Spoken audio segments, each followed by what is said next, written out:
Assalamualaikum teman-teman semuanya, bagaimana kabarnya hari ini? Alhamdulillah, luar biasa, selalu ceria, tetap semangat, Allahu Akbar.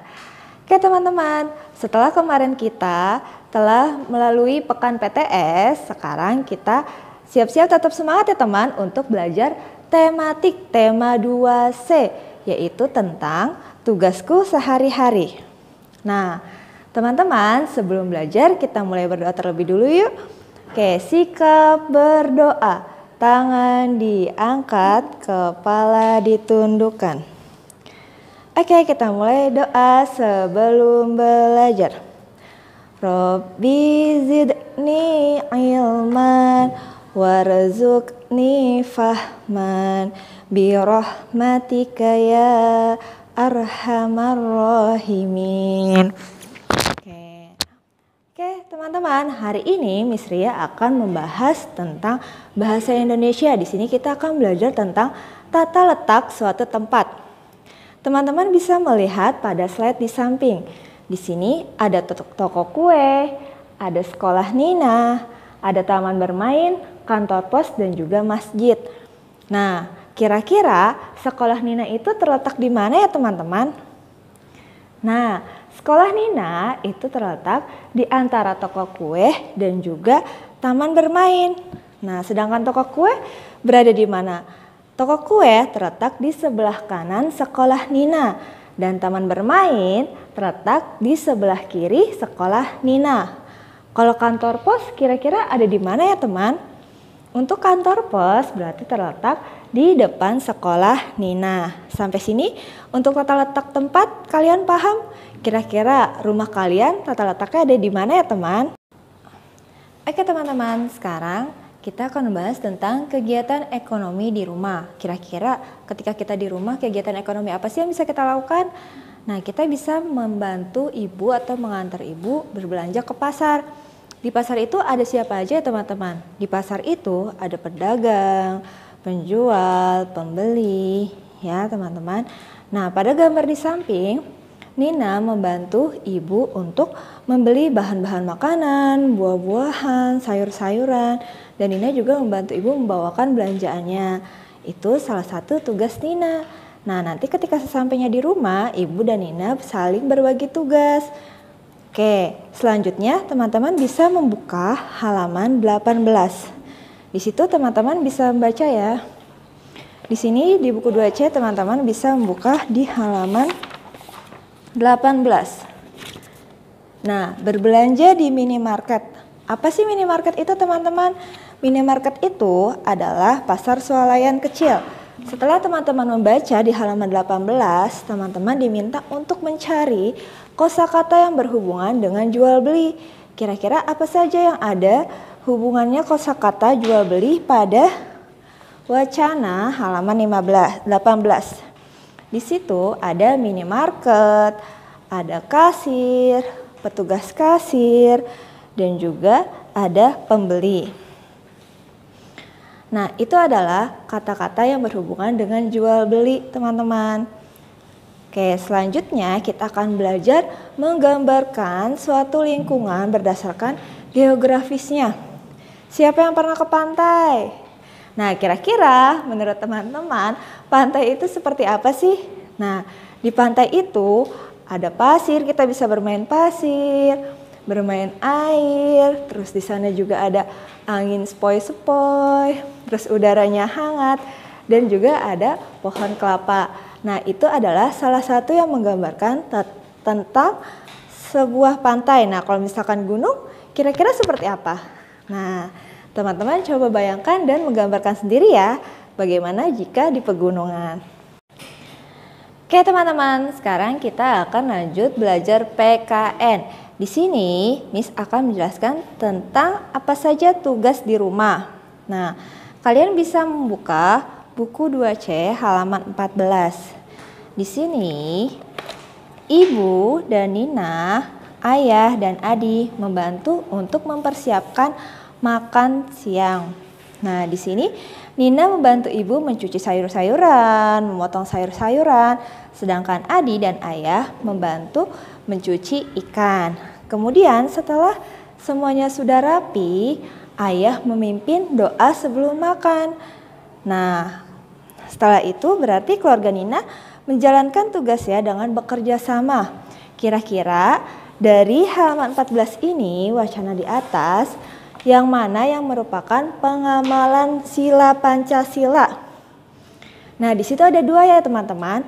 Pertama, ketika ayah memimpin berdoa, itu merupakan sila pertama. Dan yang kedua, karena keluarga Nina bekerja sama untuk menyiapkan makanan, membagi tugas secara adil, itu merupakan pengamalan sila kelima teman-teman. Oke, selanjutnya teman-teman bisa melihat di slide, pada gambar di slide ini, kira-kira menurut teman-teman, yang dilakukan Nina dan Adi termasuk pengamalan sila keberapa ya? Karena di sini Nina itu sangat senang berbagi kepada adiknya yang bernama Adi. Jadi mereka bermain dengan rukun. Kira-kira menurut teman-teman pengamalan sila keberapa? Nah, karena mereka senang berbagi, itu termasuk pengamalan sila kedua ya teman-teman. Oke teman-teman, sekarang kita lanjut untuk membahas matematika. Sekarang kita akan belajar tentang jenis uang. Uang itu ada dua jenis ya teman-teman, ada yang logam dan yang kertas. Teman-teman bisa melihat pada slide di samping. Ini adalah salah satu jenis uang logam. Ada 100 rupiah, 200 rupiah, 500 rupiah, dan 1000 rupiah. Oke teman-teman, di sini 100 berarti cara penulisannya jangan lupa ya, karena uang ada Rp, itu artinya rupiah, dan 100 berarti nolnya ada berapa? Nolnya ada 2, 1, 0, 0.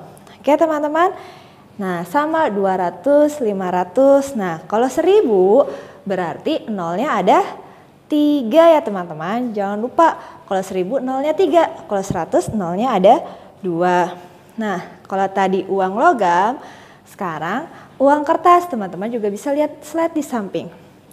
Di sini ada uang 1000 rupiah, 2000 rupiah, 5000 rupiah, dan 10.000 rupiah. Nah, kalau tadi 1000 rupiah itu ada yang koin, ada atau logam, ada juga yang kertas ya teman-teman. 1000 berarti nolnya ada 3, 2000 berarti nolnya ada 3, 5000 nolnya ada 3. Nah, kalau 10.000 nolnya ada berapa ya teman? Berarti kalau 10.000 itu nolnya ada 4. Jangan lupa karena menulis tentang mata uang kita menggunakan ada rupiah ya teman-teman. Nah, sekarang kita akan lanjut tentang lebih besar, akan belajar lebih besar atau lebih kecil. Nah, menurut teman-teman 500, misalnya punya uang 500 rupiah dan yang satu 1000 rupiah. Berarti kira-kira itu lebih besar atau lebih kecil ya teman-teman? Nah, 500 rupiah itu berarti lebih kecil dari 1000 rupiah. Teman-teman bisa lihat slide di samping. Ada angka koin logam 200 dan 100. Kira-kira kalau 200 dan 100 berarti lebih besar atau lebih kecil ya teman-teman? Nah, karena di depannya 200, angka 2 dan di belakang 100, berarti 200 itu lebih besar dari 100. Yang di bawahnya 500 dan 1000. Berarti kira-kira lebih besar atau lebih kecil? Nah, sedangkan 500 dan sebelahnya 1000, berarti 500 itu lebih kecil dari 1000. Ini untuk uang logam ya teman-teman. Nah, sekarang sedangkan uang kertas, misalkan 2000 dan 5000 berarti lebih besar atau lebih kecil? Nah 2000 dan 5000 berarti itu 2000 lebih kecil dari 5000. Dan sebaliknya teman-teman, bahwasanya 5000 itu lebih besar dari 2000. Kemudian sekarang kita akan belajar untuk mengurutkan dari yang terkecil ke yang terbesar atau sebaliknya dari yang terbesar ke yang terkecil.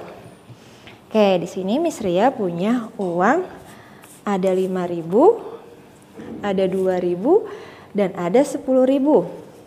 Kira-kira jika teman-teman menyusun uang ini dari yang paling terkecil, kira-kira yang mana terlebih dahulu ya?